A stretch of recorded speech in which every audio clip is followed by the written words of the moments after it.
Hello and welcome to another episode of The Sligo Show.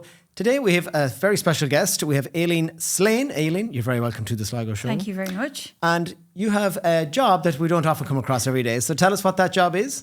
So I teach mindful communication. I teach mindfulness to groups or in companies with the idea of creating psychological safety so that people can show up in an authentic way and feel safe in that group.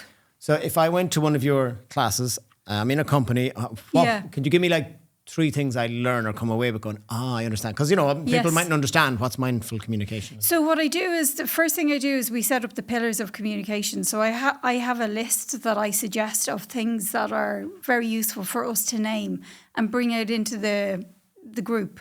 Some of them will be the difference between intent and impact. Often we say things and somebody says, actually, I find that quite offensive. And then the other person will go, oh yeah, but I didn't mean it like that. So what happens is that the person now not only feels maybe stupid because they've misread the situation, and now their actual feeling of suffering has also been now put back down upon them. So it actually doubles up on the problems that are created there. So that would be the first thing we'd explore, intent, impact. We'd explore ideas like not fixing. So somebody can just come to you and say, this is what's going on for me right now. They may not actually want any advice. Okay. They may just want you to listen and be able to listen. I think that's a huge thing in society. Huge. And I've learned as I got older and older, like that older and older, I was 70. But as I've got on in life, that is a huge thing. Sometimes someone just wants you to listen. They just want to listen. Okay. Yeah, they don't want... And really what you're doing when you offer somebody the ability to just hear them, you're giving them their own autonomy. You're saying to them, I actually know that you probably have the answer yourself and I'm here to support you while you explore figuring out what that is.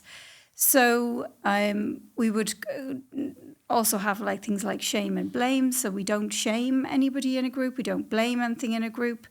That we create a place of mindful listening, that we're willing to try on new ideas so we don't get stuck. We are exploring the idea that there can be multiple possibilities or opinions relevant to a topic at the same time. Yeah. And so there isn't a right or wrong. There's just... Yeah. Do you find that's obviously becoming much more of a hot topic lately where there's an awful lot of, people just disagreeing on things, but they're not able to do it in a respectful way? Yeah. It's hugely damaging.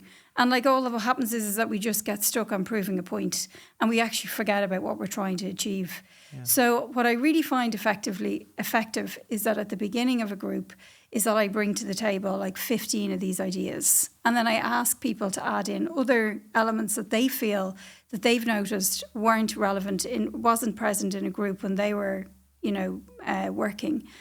And we add that in. That might be cultural issues, or that the English isn't their first language and they find the difficulty of humour, limits them.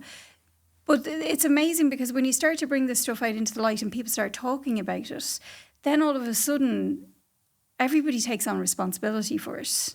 Yeah. Whereas what happens when we don't name these things before we start communicating together is that we just are all operating in our conditioned belief systems and we're not even really aware of how we're communicating or what we're saying or the impact that we're creating. And then we notice that we have the same issues with different people and we don't really understand why, because we're not looking at what we're saying and we're not looking at how we're saying it and we're not looking at what effect it has on other people. So we really kind of take everybody right back to the very beginning, and before we even start talking, we look at how would I like to be spoken to? What's important for me to feel safe so that I can show up here and actually take my mask off and be who I really am. Yeah. And really, when we do that for anybody, the ability to be creative, the ability to be incredibly productive just skyrockets.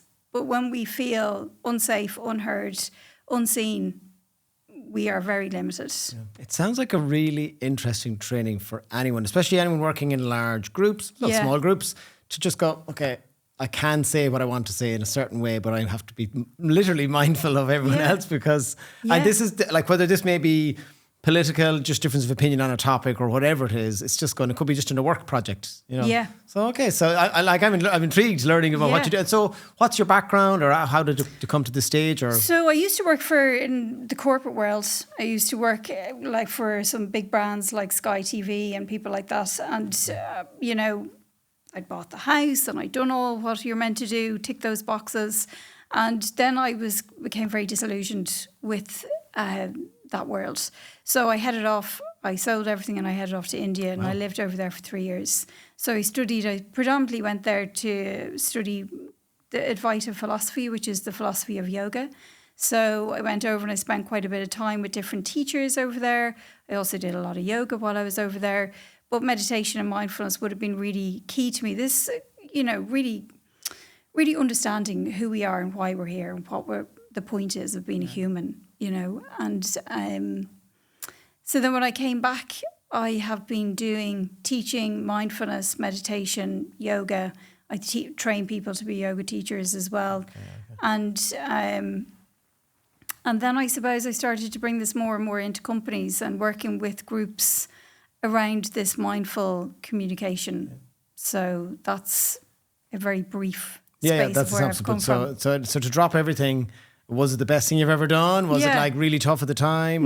No. It was the best thing I ever did. Okay. Anyone else is caught in that rat race, don't be afraid to do it. No, it was amazing. It literally could be the best thing. Yeah. It was the best thing I've ever done. Okay. Yeah. And you also had another knock on your life. You had mentioned before in your personal life, if you'd like to. Yeah. So I got cancer back in the end of 2019. So 2020, I started a year of treatment. I had chemotherapy and really radiation. Tough year to be in hospital, I assume? Yeah, I know. Or in and out for treatment? Yeah, with COVID and so forth. So I had cancer through that year. So I had cancer, I had COVID, and I ended up having a separation at the same time. So they come in threes. I got the three. You got the three. You got three really. I got three big ones. Yeah. It was like, okay, we're going to test everything you've been doing for the last couple of decades. Looking back now, obviously, someone knows. I've heard someone told me before, a problem is only as big as you make it, which I know might sound pedantic in certain situations. But do you now look back and go, if I hadn't been the way I was or trained the way I was, I would have handled all those much worse? Yeah, I think so. Okay. Yeah, hugely. So you are a perfect example of why someone should maybe, go to your classes or courses or teachings or whatever. Yeah. So it didn't make it any easier. No. It wasn't that it made it easier. It didn't get rid of any of the suffering. That was still there. But how I was with it was different. Yeah. So now, that's not to say that I didn't feel overwhelmed, that I didn't think, what the hell's going on here? Why is this happening to me? Of course, I had all of these experiences. But I think actually I was able to be with it in a very different way. And I was able to stay, at times, calmer, more compassionate to myself about it. And I think I actually learned an awful lot from it. I hate saying that because, that's No, but it's very true. It's like, I know, but sometimes it's only after the fact, and obviously it's different for everyone, of course. But someone could get stung by a wasp. We all get stung, but for others it's drama and screaming and shouting, which might be reflective of what else is going on. Yeah. Or others like, oh, that's a bit annoying, and it'll be gone in a while. So it's all levels, but you do learn a little bit. You do. I did learn because I had to learn because I was right in the hot shop of having to deal with all of these very extreme things, and I'm a single parent. I had my son was 7, 8 at that stage, so hugely traumatic for him, and I needed to be present for him.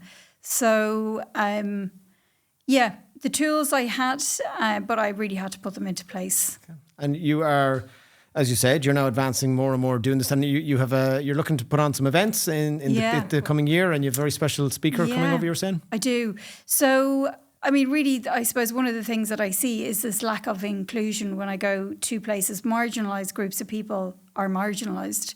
So, and because there is this kind of normal expectation that seems to be an unwritten, unconscious standard that we don't even recognise is in the room, but it's very much in the room. And so it feels okay to kind of look at somebody if they're not behaving in the same way that we feel that they should be behaving. And maybe label them or name them as odd or weird or annoying or whatever it is. So I'm really passionate about, asking what's the problem if somebody just doesn't fit into the box that you need them to fix in. Becoming more prevalent nowadays as well. Yeah, it's kind of like, really, should you be looking at them or should we be looking at you? Yeah, really, should we look at what's causing me my discomfort because that person can't make eye contact with me? So I suppose I have a specific passion towards neurodiversity, autism. So I am bringing over an incredible speaker called Pete Warmby. And he's an author of many books around autism. And he is going to be here at the end of September for 5 days. He's going to be doing 5 speaking events. And he's just incredible, because we have this idea about making accommodations for the neurodiverse population, that they have to be huge. It has to be a sensory room. It has to be, lights dimmed down. It has to have no sound. But actually, they're really small accommodations that, because there's a huge swathe of people who are autistic that are in mainstream and maybe life. not diagnosed either, but even to be open-minded to go, there's something, the way they do things differently or actively, we'll make an accommodation, be it school, work, whatever. Okay. Absolutely. And it's like little things like, chit chat. So for some autistic people, chit chat just is really, really uncomfortable and, isn't something that they want to do. So if somebody doesn't want to do chit chat, I think that's okay. Yeah. I've learned that myself. Sometimes you're walking down the street and you go, before you might have thought, they walk straight past me, they see me, didn't even say hello. And I've now learned, and I've said it to people, maybe they're having a bad day, maybe that's not their thing, maybe it's really difficult for them. Then you go, they didn't do any harm. Yeah. So it's an intriguing thought process. And actually, one of the companies that we were talking to about Pete coming in and doing staff training, because they were talking about how difficult it is right now for them to get staff and to retain staff. And he was talking about small accommodations that you can make to your neurodiverse population of people who would encourage them to be in the workplace and that they might stay longer. Simple things like, if you're doing an interview, is to give them the list of questions before they go into the interview, because it's difficult. Verbal communication can be very difficult for an autistic person. Now, I'm not making this as a generalisation, so... No, I know. I think everyone watching has an understand. Everyone has a different issues that they have. Everybody has. Yeah, whether you're neurodivergent or not. I think we're all neurodivergent in some way. You know what I mean? Just to go understanding of that. So simple things like saying, there's a list of questions, you can prepare them before you come in. That allows the person to just think about it first. The fact that maybe they won't be comfortable making eye contact, that's okay. That their social ways of interaction aren't the same as yours, but does that mean that yours are better than theirs? I know, who made the rule book? Who made that rule book? Yeah. So where is the making somebody less than because they don't fit your interpretation? My norm, my paradigm. My norm. Exactly. And this is where this mindful communication comes back to. It's about actually really taking a very deep dive, close look at ourselves. And I think, I know we've spoken neurodiverse angle quite a bit, but what you do is just in a general room at work or school or whatever, like neurodiverse or not, you're not just about that. It's like just generally thinking about other human beings, what way you interact and think of them. So, okay, so that's fine. Because if you think about it, sorry, I know, but if you think about it, like, if I see somebody and just because they look very different to what I feel I've been conditioned to believe is norm, it's, what am I frightened of? Yeah. That makes me need to other them. That makes me to need them.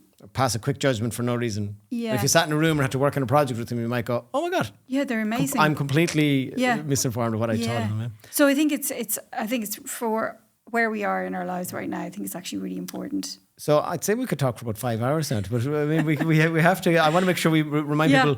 So you're the speaker, gentleman. You're speaking. Is that set yet, or will that be released soon? It's soon. Soon in the next few weeks, I should have. And you're hoping to bring him to Sligo. You're saying, hopefully. I really want to bring him to Sligo. I live here in Sligo, so I've got a few bookings for him already in Dublin. Okay. So yes, Sligo. Some of the companies. Who would it be useful? Most useful for parents or neurodiverse companies. Companies, okay. So understanding that, okay. So companies, universities, schools, anybody. It's open to anybody, but you're kind of targeting people that go back into those institutions and go, right, we have to change maybe a little bit of what we do. I think it's the stereotyping. Yeah. The stereotyping, I think, really has to be blown apart, and really questioned as to this idea that we have around what is a neurodivergent person, because I think it has many shades that we don't even recognise. So it really is for anybody. I will hopefully be putting on a public event, which will be ticketed, and then it's open to everybody to come to, and that will be at the end of September 29th, 30th of September. Well, when it comes, you can come back and tell us, and we can share it all for you. Absolutely. Now, for anyone that wants to learn more about what you do or get in touch with you, I presume there's a website, obviously. There is a website.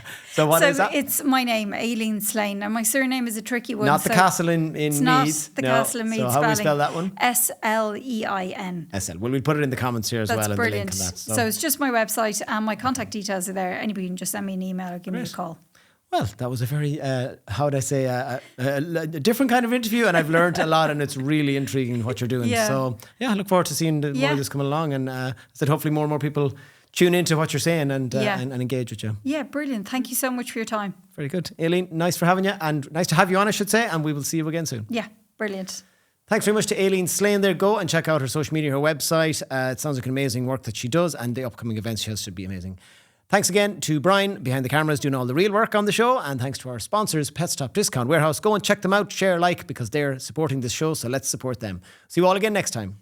The Sligo Show is produced by Pixel Productions and hosted by Brendan Tierney. If you need video for your business or live event or would like to appear on the show, send us a message today.